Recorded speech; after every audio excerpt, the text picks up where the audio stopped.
اور ان کو صفحہ ہستی سے مٹا دیا جاتا ہے، اچانک پکڑ لے۔ ایک حدیث ہے کہ موت الفجأۃ راحۃ للمؤمن واخذۃ اسف للفاجر، مومن آدمی کے لیے، نیک آدمی کے لیے اچانک موت یہ راحت ہے، آرام ہے، اور برے آدمی کی اچانک موت یہ اللہ کی پکڑ ہے۔ یہ ہاں، اگر ایکسیڈنٹ ہو گیا، مر گیا، اچانک مر گیا ہو، مکان گر گیا اچانک مر گیا ہو، تو کہا گیا اچانک اگر موت آتی ہے مومن کی تو اس کے لیے راحت ہے، اور اگر بدکار آدمی کی آتی ہے تو اس کے لیے اللہ کی پکڑ ہے۔ یہ حدیث حاضر الحدیث و مصحح و مضاعف، یہ حدیث بعض لوگوں کے نزدیک ضعیف ہے اور بعض لوگوں کے نزدیک صحیح ہے۔ علامہ البانی نے صحیح الجامع کے اندر اس حدیث کو صحیح کہا ہے، صحیح الجامع میں لائے ہیں جی۔ تو یہ ایک قانون ہے اللہ تبارک تعالیٰ کا، پہلے عذاب نازل کرتا ہے، نہیں مانتے، پھر خوشحالی لا دیتا ہے، اور خوشحالی کے بعد بھی نہیں مانتے تو اللہ تبارک تعالیٰ پکڑ لیتا ہے ان کو، اور ایسے وقت میں عذاب آتا ہے کہ آدمی کو سنبھلنے کا موقع نہیں دیا جاتا۔ جی کھیل رہے ہوتے ہیں عذاب آ جاتا ہے، سوئے ہوئے ہیں عذاب آ جاتا ہے، آدمی اٹھ کر بھاگ نہیں سکتا، جی کھیل میں مشغول ہے آدمی، غفلت کا وقت ہے، سویا ہوا ہے، غفلت کا وقت ہے، اللہ تبارک تعالیٰ غفلت کے وقت میں ان کو پکڑتا ہے تاکہ انہیں سنبھلنے کا موقع نہ دیا جائے۔ اور آخر میں کہا گیا افامنوا مکر اللہ، افامنوا مکر اللہ، کیا یہ لوگ بے خوف ہو گئے ہیں اللہ کے مکر سے، اللہ کی خفیہ تدبیر سے؟ وعن ابن عباس رضی اللہ تعالی عنہما ان رسول اللہ صلی اللہ علیہ وسلم كان متكئا فدخل عليه رجل فقال ما الكبائر؟ قال الشرك بالله والإياس من روح الله والامن من مکر اللہ۔ یہ ابن ابی حاتم لائے ہیں اور علامہ البانی اسے سلسلہ صحیحہ کے اندر آئے ہیں، حدیث صحیح ہے۔ حضرت ابن عباس فرماتے ہیں کہ ایک آدمی نبی کریم صلی اللہ علیہ وسلم کے پاس آیا اور آپ ٹیک لگائے ہوئے بیٹھے تھے، ٹیک لگائے ہوئے، کانا متقین، آپ ٹیک لگائے ہوئے تھے، فدخل علیہ رجل، ایک آدمی آیا، کہا کہ ایک سوال کرنا ہے، کہا کہ پوچھو، کہا کہ مل کبائر، بڑے بڑے گناہ کیا ہیں، بڑے بڑے خطرناک گناہ کون سے؟ آپ نے فرمایا بنیادی طور پر 3 گناہ ہیں، ایک الشرک باللہ، ایک، اور دوسرے الایاس من روح اللہ، اللہ تبارک و تعالیٰ کی رحمت سے مایوس ہو جانا۔ آدمی کتنا ہی گنہگار کیوں نہ ہو جائے، اگر وہ اللہ کی رحمت سے مایوس ہو جائے تو یہ بہت بڑا گناہ ہے۔ گویا وہ یہ سمجھ رہا ہے کہ میرے گناہ اتنے بڑے ہیں کہ اللہ کی رحمت اس سے بڑی نہیں ہو سکتی، یہ اللہ تبارک تعالیٰ کی رحمت کی توہین ہے۔ لہذا آدمی کو کبھی بھی اللہ کی رحمت سے مایوس نہیں ہونا چاہیے۔ اللہ کے رسول نے فرمایا 3 چیزیں کبیرہ گناہوں میں سے ہیں، کیا؟ ایک شرک باللہ، اللہ کے ساتھ شرک کرنا، دوسرے الایاس من روح اللہ، اللہ تبارک و تعالیٰ کی رحمت سے مایوس ہو جانا۔ کوئی یہ سمجھے میں نے اتنے گناہ کیے ہیں، اللہ مجھے کیسے معاف کرے گا، یہ اللہ کے رحمت کی توہین ہے۔ کوئی بھی گناہ اللہ کے رحم سے بڑا نہیں ہو سکتا، یہ یاد رکھو۔ اور تیسرے والامن من مکر اللہ، اللہ تبارک و تعالیٰ کے مکر سے بے خوف ہو جانا۔ جیسے فَإِذَا أَذْنَبْتَ ثُمَّ رَأَيْتَ اللَّهَ يَزِيدُكَ فِي النِّعَمِ فَاعْلَمْ أَنَّ ذَلِكَ اسْتِدْرَاجٌ، کہ آپ گناہ پر گناہ کرتے چلے جا رہے ہیں اور اللہ تمہاری نعمتیں بڑھاتا جا رہا ہے، تم گناہ کرتے جا رہے ہو اور اللہ تمہاری نعمتیں بڑھاتا جا رہا ہے، تو سمجھو کہ یہ ڈھیل دی جا رہی ہے۔ جی جیسے وہ چارہ لگا ہوا ہوتا ہے کانٹے میں، جی جیسے مچھلی اس کو پکڑتی ہے تو آدمی ڈور کو ڈھیلا چھوڑ دیتا ہے۔ تو اگر یہ دیکھو کہ تم گناہ کر رہے ہو اور گناہ کے بعد بھی تمہاری نعمتیں، تمہاری آمدنیاں بڑھتی جا رہی ہیں، سمجھ لو کہ یہ ڈھیل دی جا رہی ہے، اچانک پکڑ لیے جاؤ گے، اور ایسے پکڑ لیے جاؤ گے کہ تمہیں سنبھلنے کا موقع نہیں دیا جائے گا۔ جی قرآن یہی ساری چیزیں بتاتا ہے کہ اپنی زندگی سدھارو، یہ سسٹم آف لائف ہے، سسٹم آف لائف۔ جی اللہ اکبر۔ آگے متوجہ ہیں میری طرف، اور غور سے سنو۔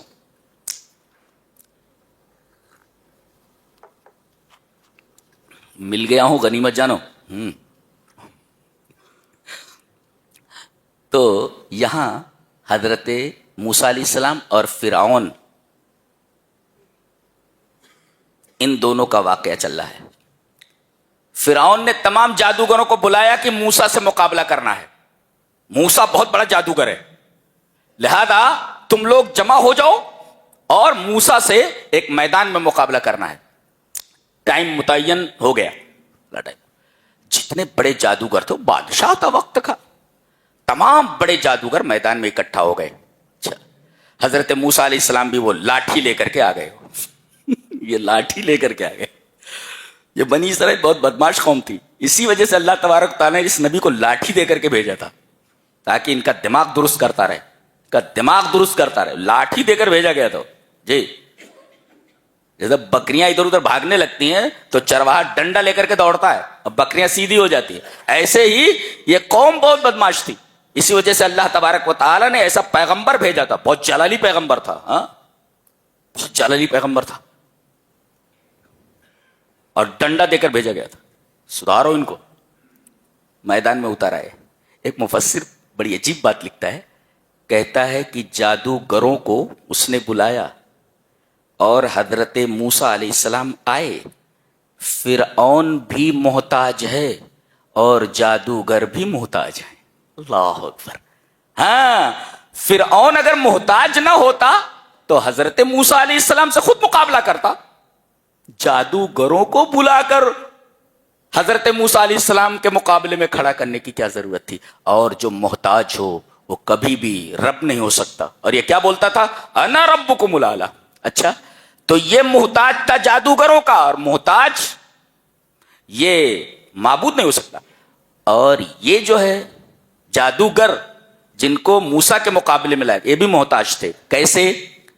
وجاء السحرۃ فرعون، جادوگر فرعون کے پاس آئے. قالوا، کہا، ان لنا لاجرا ان كنا نحن الغالبین، اگر ہم موسیٰ کے اوپر غالب آ گئے تو پیسے ویسے ملیں گے. ارے یہ بھی محتاج ہے. اگر یہ اتنے بڑے جادوگر تھے تو یہ مٹی کو سونا بنا دیتے تھے. یہ آ کر فرعون سے پیسے مانگنے کی کیا ضرورت تھی؟ اس کا مطلب یہ سب ڈھونگ ہے سب.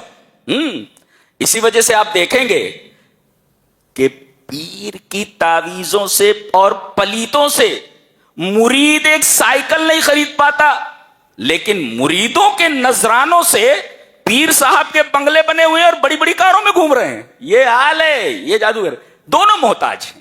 فرعون بھی محتاج ہے اور یہ جادوگر بھی محتاج ہے. خود مقابلہ نہیں کر سکتا، جادوگروں کو بلایا. محتاج جادوگر آئے، کہا ان لنا لاجرن، پیسہ ویسا ملے گا، ان كنا نحن الغالبین، اگر ہم غالب. یہ بھی محتاج ہے. تم اتنے بڑے جادوگر ہو، مٹی کو سونا بنا لو نا، عیش کرو، یا پیسے مانگنے کی کیا ضرورت؟ دونوں محتاج. اور عجیب بات تو یہ، ایک محتاج دوسرے محتاج کا سہارا لے رہا ہے. میرا انگریز ساتھی تھا، وہ کہتا تھا اگر پیسہ جب میں نے I am out of pocket, یہ نہیں بولتا تھا میرے پاس پیسے نہیں ہیں، I am out of pocket, میرے پاس پاکٹ ہی نہیں ہے. پاکٹ تو ایک تہی دس کو کیا دیتا ہے؟ ایک خالی ہاتھ کو کیا دے گا؟ یہ دونوں کے دونوں محتاج ہیں. اور ایک بچے کو میں نے عربی میں بولتے ہوئے سنا، بچہ ہے، کہنے لگا، یہ کہتا تھا انا ربکم الاعلی، میں تمہارا سب سے بڑا رب ہوں. لیکن بعد میں پتا چلا کہ اس کو تیرنا نہیں آتا تھا. اللہ اکبر. سمجھے کچھ؟ ہاں، بچہ کیا بولا؟ یہ کہتا تھا میں تمہارا سب سے بڑا رب ہوں، انا ربکم الاعلی، لیکن بعد میں پتا چلا کہ اس کو تیرنا نہیں آتا تھا. بحر قلزم میں ڈوب گیا. یہ رب ہے، اس کو تیرنا نہ آتا ہو وہ رب بنا ہوا ہے. انا ربکم الاعلی. اللہ، بہت پیاری بات کی اس بچے نے. اچھا، بہرحال مقابلہ ہوا. جادوگروں کو معلوم تھا کہ ہم کیا ڈال رہے ہیں، اور موسیٰ کو معلوم ہے کہ موسیٰ کیا ڈال رہے ہیں. انہوں نے جو ڈالا وہ صرف فریب نظر تھا، آنکھوں کا دھوکہ تھا. ایسا لگتا تھا لوگوں کی نگاہوں میں کہ رسیاں چل رہی ہیں، حالانکہ وہ چل نہیں رہی تھی. جی، رسیاں پڑی ہوئی تھیں، ایسا لگتا تھا جیسے سانپ چل رہے ہوں، لیکن وہ صرف فریب نظر تھا. لیکن حضرت موسیٰ علیہ السلام نے جب عصا کو ڈالا تو وہ سچ مچ اژدہا بن گیا تھا. دیکھیے، جادو جو ہوتا ہے فریب نظر ہوتا ہے، اور معجزہ جو ہوتا ہے حقیقت ہوتا ہے. اس میں ٹوٹل چینجنگ ہو جاتی ہے. اس میں سچ مچ وہ لاٹھی سانپ بن گئی ہے. اب دیکھا انہوں نے بڑے بڑے جادوگر تھے، بڑے بڑے جادوگر تھے، سمجھ گئے کہ ہم نے جو کچھ پیش کیا ہے وہ کھیل ہے، موسیٰ نے جو پیش کیا ہے وہ حقیقت ہے۔ جادو کے ماہر تھے وہ، سمجھ گئے وہ، اور سمجھنا تھا فَأُلْقِيَ السَّحَرَةُ سَاجِدِينَ، سب سجدے میں چلے گئے۔ اللہ سدھرنے کے لیے، ٹرننگ پوائنٹ کے لیے ایک وقت نہیں ہوتا، ایک معمولی چیز آدمی کو سدھرنے پر مجبور کر دیتی ہے۔ دیکھا یہ جو ڈالا ہے اس نے یہ ریئل ہے، ہم لوگوں نے جو ڈالا سب فیک ہے۔ فَأُلْقِيَ السَّحَرَةُ سَاجِدِينَ قَالُوا آمَنَّا بِرَبِّ الْعَالَمِينَ۔ اللہ اکبر، ایک ہے توحید الوہیت اور ایک ہے توحید ربوبیت۔ توحید الوہیت کا اظہار انہوں نے اعضا و جوارح سے کیا، سجدے میں گر گئے۔ یہ توحید الوہیت کا اقرار ہے بدن سے، توحید الوہیت کا اقرار ہے، عملی اقرار ہے۔ اور کہا قالو، کہا آمنا برب العالمین، یہ زبان سے اقرار ہے اللہ کی ربوبیت کا۔ دیکھیے تو توحید الوہیت کا اعتراف عمل سے، سجدے میں گرنا عمل ہے نا، اور آمنا برب العالمین کہنا ربوبیت کا اقرار زبان سے کیا، سب مسلمان ہوئے۔ مفسر لکھتا ہے کانو فی اول النہار سحارا وفی آخر النہار شہدا، دن کے شروع میں یہ جادوگر تھے، یہ لوگ جادوگر تھے، اور دن کے آخر میں سب شہید ہو گئے۔ اللہ، کوئی نیکی کرنے کا موقع ہی نہیں ملا، ڈائریکٹ شہید، کلمہ پڑھے ڈائریکٹ شہید، اور شہید ڈائریکٹ جنت میں ہوتا، اس کے لیے برزخ نہیں ہوتا جی۔ اللہ تبارک و تعالیٰ اس کی روح کو جنت میں سب پرندوں کے کالم میں ڈال دیتا ہے، یہ خصوصی اور اسپیشل ٹریٹمنٹ ہوتا ہے ان کے ساتھ شہداء کے لیے جی۔ اب جیسے ہی ایمان لائے، ابھی تو معاملہ الٹا پڑ گیا، کہنے لگا یہ کیا ہو گیا، تو معاملہ الٹا پڑ گیا۔ لائے تھے موسیٰ کو نیچا دکھانے کے لیے، یہ تو موسیٰ غالب آ گئے اور ہم ذلیل ہو گئے، کہیں حکومت ہاتھ سے نہ نکل جائے۔ کہنے لگا او لگتا ہے تم لوگوں نے مکاری کی ہے، ان ھذا لمکر مکرتموہ فی المدینۃ، یہ تم لوگوں نے کوئی مکاری کی ہے، لگتا ہے ان جادوگروں سے مل گئے ہو، اے جادوگروں تم لگتا ہے کہ موسیٰ سے مل گئے ہو۔ اس طریقے کی باتیں لوگوں میں پھیلاتے ہیں حقیقت سے دور کرنے کے لیے، جو برسر اقتدار لوگ ہوتے ہیں۔ اچھا کہ یہ مکاری ہے، لگتا ہے تم موسیٰ سے مل گئے تھے، ایسا ہے تو اب سزا تمہاری، لو قطعن ایدیکم وارجلکم من خلاف، تو تمہارے ہاتھوں کو تمہارے پیروں سے، بڑی عجیب و غریب سزا ہے یہ جی۔ یہ سزا کی تکلیف دینے کی آخری ڈگری ہے جی۔ داہنا ہاتھ کاٹ دینا، بایاں پیر کاٹ دینا، پھر بایاں ہاتھ کاٹ دینا، پھر داہنا پیر کاٹ دینا، اور پھر سولی پر لٹکا دینا، لٹکے رہو، خون گرتا رہے گا، پورے بدن سے خون رس رس کر کے نیچے گر جائے گا۔ بتایا گیا، جانتے ہو سزا کیا دوں گا؟ یہی دوں گا میں، ہاتھ اور پیروں کو خلاف سے کاٹ دوں گا، پھر ثم لأصلبنکم اجمعین، پھر تم کو کھجور کی شاخوں کے اوپر، کھجور کے اوپر تم کو سولی دے دی جائے گی، لٹکا دیا جائے گا تم کو۔ دیکھو ابھی تک تو یہ پیسے مانگ رہے تھے، پیسوں کی فرق پڑی تھی، شرک پر تھے تو صرف پیسے کی پڑی ہوئی تھی، اور جب توحید زندگی میں آ گئی تو جان کی پرواہ نہیں رہی۔ اللہ اکبر، یہ ہے توحید۔ توحید کا نشہ دیکھ رہے ہیں آپ، توحید کسے کہتے ہیں؟ خوش ہو جاؤ کہ اللہ تبارک و تعالیٰ نے آپ کو توحید سے نوازا ہے، یہ دولت ایسے نہیں ملتی ہے، دیکھو جان قربان کر دینی پڑی ان کو اپنی سزا معلوم ہے تمہارے ساتھ کیا ہونے والا ہے، انتہا کر دی ہے برداشت کی انہوں نے، کمال ہے۔ قرآن حکیم سکھاتا ہے کہ توحید کیا چیز ہے اور توحید کتنی عظیم شے ہے، جان دے دی مگر توحید ہاتھ سے نہیں جانے دی، تم تو فری میں مل گئی ہے، فری میں مل گئی ہے یہ چیز، قدر کرو، قدر کرو۔ کہا سزا سن لیے، ہاتھ پیر خلاف سے کاٹ دیے جائیں گے اور سولی دے دی جائے گی۔ جواب دیکھو، قالوا انا الی ربنا منقلبون، ہم اپنے رب کی طرف پلٹنے والے ہیں۔ کیا جواب ہے! اللہ توحید آنے کے بعد زندگی ہیچ ہو گئی ان کی نگاہوں میں، زندگی کی کوئی قیمت نہیں رہ گئی. موت سامنے رقص کر رہی ہے لیکن انہیں کوئی پرواہ نہیں ہے. جواب دیکھو، قالوا انا الی ربنا منقلبون، ہم اپنے رب کی طرف پلٹنے والے ہیں، اب رب سے ملاقات کرتے ہیں، اب رب سے ملاقات. توحید کیا سکھاتی ہے معلوم ہے آپ کو؟ توحید کو صرف رٹو نہیں، توحید توحید توحید، توحید کو سمجھو. بڑی اچھی اچھی کتاب ہے اس کے اوپر، کتاب التوحید ہے، اردو میں اس کا ترجمہ ہے. عقیدہ تحاویہ ہے، اردو میں ترجمہ ہے، پڑھیے. عقیدہ واسطیہ ابن تیمیہ کی، وہ پڑھیے. اور خاص طور سے سورہ الانعام کا ترجمہ 2-3 بار پڑھو زندگی میں. اور آگے سورہ فاطر آ رہی ہے، ابن عثیمین رحمہ اللہ نے 6 ورق 6-7 صفحے سورہ کی تفسیر تقریباً 200-250 صفحات پر کی ہے اور توحید کو کھول کھول کر بیان کیا ہے. تو 2 سورتیں خاص طور سے پڑھو، ایک سورہ فاطر اور دوسرا سورہ انعام، یہ ضرور پڑھو. اللہ تبارک و تعالیٰ نے سورہ انعام کے اندر 49 ورسز ایسی ہیں، 49 آیتیں ایسی ہیں، 49 آیتیں جو صرف توحید سے بحث کرتی ہیں. اللہ کہہ رہے قالوا انا الی ربنا منقلبون. ایک نقطہ اور ملا، جب تک شرک کے موقع پر ڈٹے ہوئے تھے یہ، تب تک انہیں آخرت کی فکر نہیں تھی. اللہ، اور جیسے ہی توحید ملی انہیں آخرت کی فکر ہونے لگی کہ آخرت ہماری بن جائے.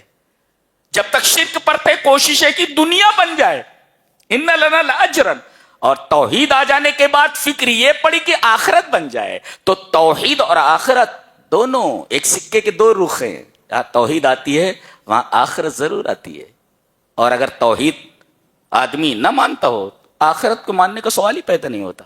جی قالوا انا الی ربنا منقلبون، ہم اپنے رب کے پاس جانے والے ہیں. اللہ، اپنے رب سے ملاقات کرنی ہے ہمیں. موت کیا ہے؟ مر جائیں گے، مرنے کے بعد ہی تو اس تک پہنچنا ہے ہمیں. ٹھیک ہے، ہمیں موت سے کوئی پرواہ نہیں. اور یہ بھی کہہ رہے ہیں وما تنقم منا الا ان آمنا بآیات ربنا لما جاءتنا. اے فرعون، ہم سے جو تو یہ انتقام لے رہا ہے، ہمیں جو سزا دے رہا ہے، صرف اس وجہ سے نا کہ ہم اپنے رب کی آیات پر ایمان لے آئے. ہمارا گناہ یہی ہے. آج دنیا کے تمام مسلمانوں کو یہی سزا دی جا رہی ہے. مسلمانوں سے نفرت نہیں ہے، ان کے پاس جو توحید ہے، ان کے پاس جو قرآن ہے، اس سے پوری دنیا کو چڑ ہے. ہاں، یہ کہہ رہے تو اس وجہ سے ہمیں سزا دے رہا ہے، انتقام لے رہا ہے. الا ان آمنا بآیات ربنا، کہ ہم اپنے رب کی آیات پر ایمان لائے. یہ ہمارا گناہ ہے. اگر یہ گناہ ہے تو بار بار کرنے کے لیے تیار ہیں. اللہ اکبر. اس کے بعد دعا کر رہے ہیں ربنا افرغ علینا صبرا وتوفنا مسلمین. اے ہمارے رب، ہمارے اوپر صبر کو اڈیل دے. اس لیے کہ یہاں صرف صبر سے کام چلنے والا نہیں ہے، اس لیے کہ ہاتھ کاٹا جا رہا ہے. بعض مشینیں ایسی ہوتی تھی، وہ آدمی کو لٹا دیا جاتا تھا اور ایک پیر میں زنجیر باندھ دی جاتی تھی اور دوسرے پیر میں دوسری زنجیر. اس کے بعد مشینوں کو حرکت میں لے آیا جاتا تھا، آدمی بیچ سے 2 ٹکڑے ہو جاتا تھا. ایسی بھی سزا ہے. یہ بڑی خوفناک سزا ہے. دیکھ رہے ہیں موت سامنے ہے لیکن ڈر بالکل نہیں ہے ان کے چہروں کے اوپر. دعا کر رہے ہیں. یہاں یہ نہیں کہا اے اللہ صبر عطا کر دے، نہیں، صبر کو اڈیل دے. اب یہ دیکھو، کوئی چیز بھری ہوئی ہو اس کو پورا اڈیل دیا جائے. اے ہمارے رب، صبر کو ہمارے اوپر اڈیل دے کہ ہم پورا صبر سے نہا جائیں. اس لیے کہ یہاں صبر نہیں، بہت زیادہ صبر کی ضرورت ہے ہمارے رب. ربنا افرغ علینا صبرا وتوفنا مسلمین. اے ہمارے رب، ہمیں صبر عطا فرما اور مسلمان ہو کر موت دے. سیکھو، یہ اصل ہے، یہ اصل ہے کہ مرو تو مسلمان ہو کر کے مرو، حالت ایمان پر مرو، توحید کے اوپر مرو. یہ ہے اصل زندگی اور یہ ہے اصل موت. حقیقی موت یہ ہے کہ آدمی ایمان کے اوپر، اسلام کے اوپر مرے. وتوفنا مسلمین، یہ جادوگروں کی دعا ہے. اب جادوگر نہیں کہہ سکتے ان کو، بہت شہید ہیں یہ. تبھی تو کہا گیا کہ دن کے شروع میں سب جادوگر تھے، سحرہ، وفی آخرہ شہداء. ان کو شہید کر دیا گیا، جنت میں پہنچ گئے. یہ پتہ یہ چلا کہ جب بلائیں اور محن مصیبتیں آئیں تو دو چیزیں آپ اختیار کریں، ایک تو صبر اور دوسرے دعا. یہ ہے سبق. اللہ سے رو، گڑ گڑاؤ، مسئلہ حل ہو جاتا، مسئلہ حل ہو جاتا. ایک آدمی کی پوری کمپنی ڈوب گئی تھی، ابھی وہ بتا رہا تھا اس کے اوپر، میں نے دیکھا، کہنے لگا میں حیران تھا کیا کروں کیا نہ کروں، زندگی بدتر ہو گئی تھی. بس ایک ہی راستہ دکھا، رات کی تاریکیوں میں رب کے سامنے سجدے میں جا کر کے زاروں قطار رو کر کے اپنی پریشانی بیان کرنا. بس اللہ تبارک و تعالیٰ نے اتنی ترقی عطا فرمائی ہے کہ پہلے جو ترقی مجھے ملی تھی اس سے کئی گنا مجھے اللہ نے ترقی عطا فرمائی. تو مانگنے کا طریقہ ہونا چاہیے نا، مانگو. تو جب بلائیں آئے، پریشانیاں آئے، تو دو چیز اختیار کرو، ایک تو دعا اور دوسرے صبر. صبر کا دامن کبھی بھی ہاتھ سے مت چھوڑو، اور دوسرے دعا سے کبھی غافل مت رہو. اللہ. آگے بتایا گیا یہ واحد پیغمبر ہے، یہ اللہ تبارک تعالیٰ نے انہیں 9 نشانیاں عطا فرمائی تھی، بڑے بڑے 9 معجزات تھے. اللہ.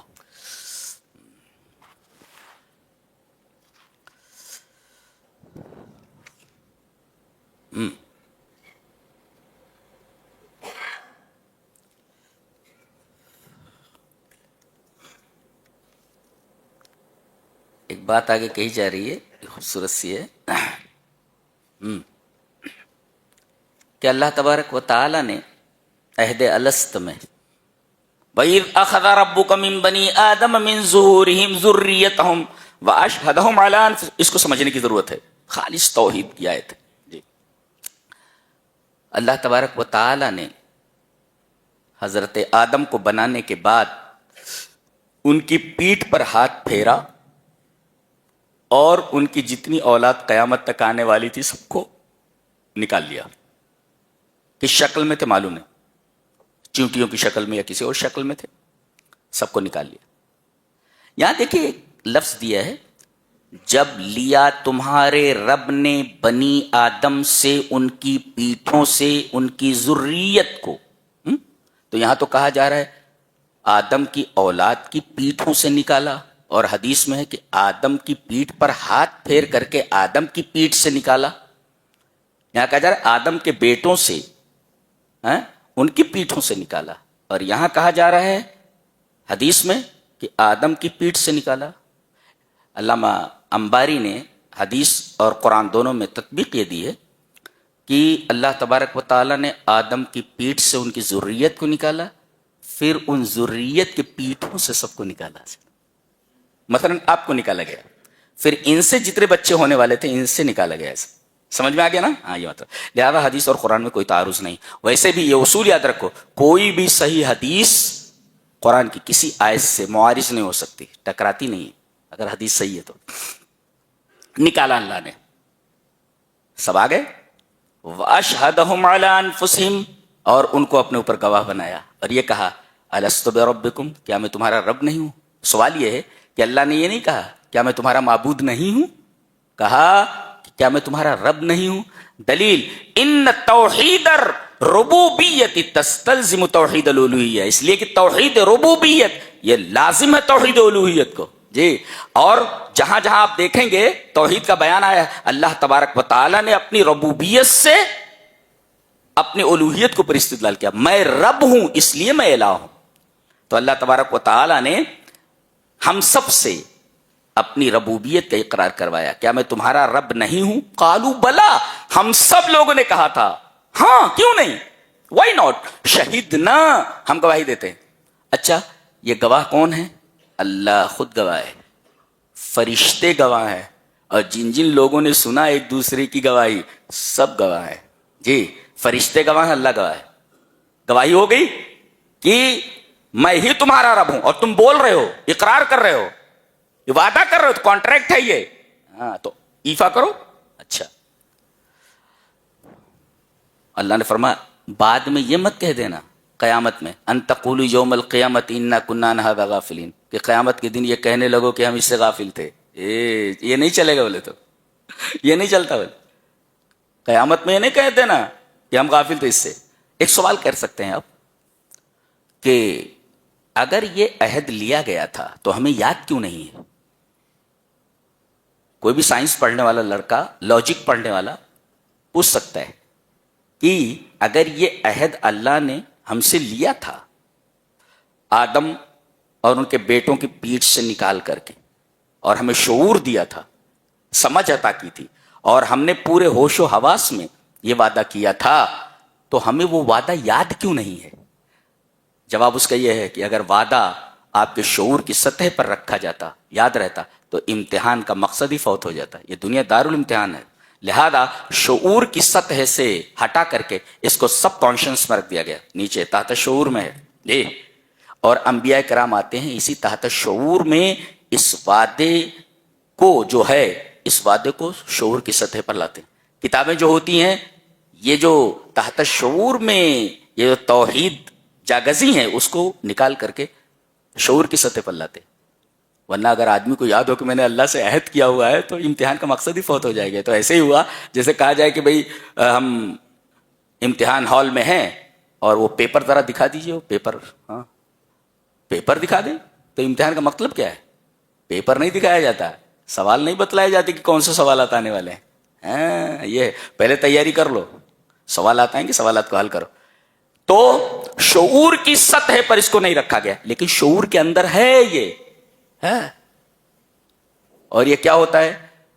غلط ماحول مل کر کے یہ جو توحید کی یہ جو عظمت ہے یہ دب جاتی ہے. جیسے نبی کریم صلی اللہ علیہ وسلم نے فرمایا ما من مولود الا یولد علی الفطرہ، جو بھی بچہ پیدا ہوتا ہے فطرت پر پیدا ہوتا ہے. فابواہ یحودانہ او ینصرانہ او یمجسانہ، ماں باپ یہودی ہے تو اسے یہودی بنا دیتے. دیکھو غلط ماحول ملا اس کو.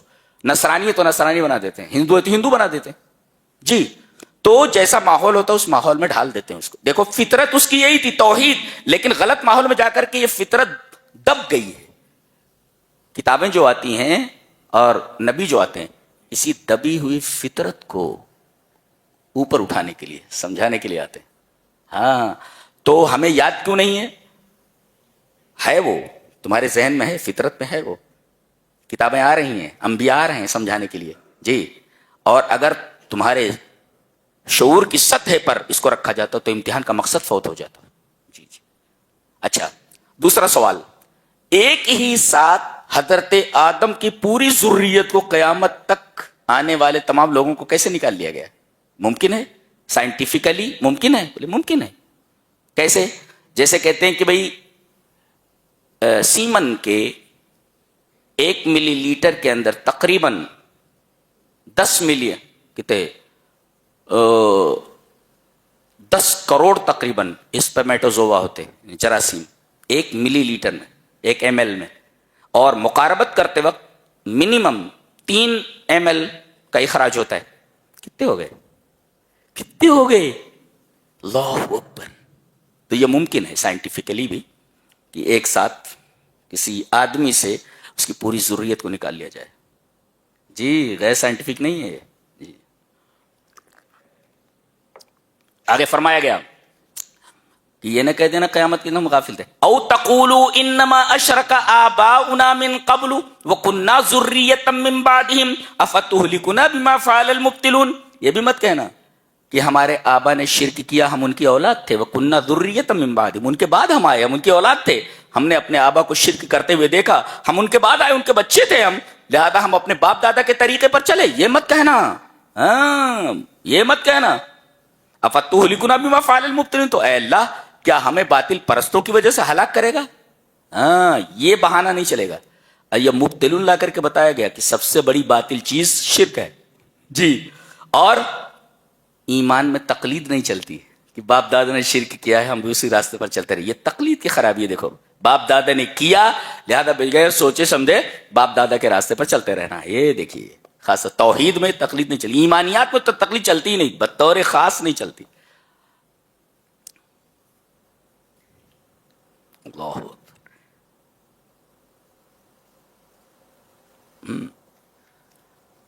اس کے بعد ایک بتایا جا رہا ہے انسان کی عجیب فطرت ہے یہ کہ شادی کرتا ہے کسی عورت سے تمنا یہ ہوتی ہے کہ بچہ ہو. جی وہی بتایا گیا. والذی خلقکم من نفس واحدہ، نفس واحدہ سے مراد حضرت آدم. وجعل منها زوجہا، زوجہ سے مراد ان کی بیوی حوا. لیسکن الیہا، تاکہ اپنی بیوی سے سکون حاصل کریں. دیکھو بیوی کا تذکرہ جب آتا ہے تو وہاں سکون کا لفظ آتا ہے، اکثر جگہوں پر یہی ہے. گویا کہ بیوی کا فرض یہ ہے کہ شوہر کو سکون پہنچائے. اگر وہ ٹینشن دے رہی ہے تو بیوی نہیں ہو سکتی. کیسے ٹینشن ہی ہے سب. جی اللہ رحم کرے. هو الذی خلقکم من نفس واحدۃ وجعل منها زوجها لیسکن الیہا. اچھا، اور تمنا یہ ہوتی کہ اللہ تبارک و تعالیٰ ہمیں اولاد عطا کرے صحیح سالم. کہتے ہیں دعا کرتے رہتے ہیں. فلما اسقلت، جب حمل ٹھہر جاتا ہے تو دعوا اللہ ربہما، دیکھو مانگ رہے ہیں اللہ سے، حمل ٹھہر گیا اب اللہ سے دعا مانگ رہے ہیں. لئن آتیتنا صالحا لنکونن من الشاکرین، اگر صحیح سالم بچہ تو نے عطا کیا تو ہم تیرے شکر گزار ہوں گے. دیکھو شکر گزار ہوں گے. حمل ٹھہرا ہے، دعا کر رہے ہیں صحیح سالم بچے کی، اور یہ بھی کہہ رہے ہیں کہ ہم شکر گزار ہوں گے. فلما آتاہما صالحا، جب ہم بھلا چنگا بچہ انہیں دے دیتے ہیں تو جعل لہ شرکاء فیما آتاہما، میری اس عطا کے اندر دوسروں کو شریک کرنے لگتے ہیں. فلاں بابا کے مدار پر گئے تھے. بابا کی برکت ہے یہ. لیجیے نام کیا رکھے؟ حسین بخش. حسین بخش، داتا بخش. یہ کیا ہے بھائی؟ یعنی اللہ تبارک و تعالیٰ سے مانگ رہے ہو اور جب بچہ پیدا ہو گیا تو منسوب کر رہے ہو غیر اللہ کی طرف. یہاں سے ملا اور وہاں سے ملا. یہ کیا ہے؟ تو شکر گزار کہاں رہ گئے؟ تم شکر گزار نہیں رہ گئے. اور تم نے وعدہ کیا تھا کہ ہم شکر گزار رہیں گے. جی، اور یہی نہیں بلکہ نام بھی ایسے ایسے رکھتے ہیں، شرکیہ نام ہوتے ہیں. شرکیہ نام ہوتے ہیں.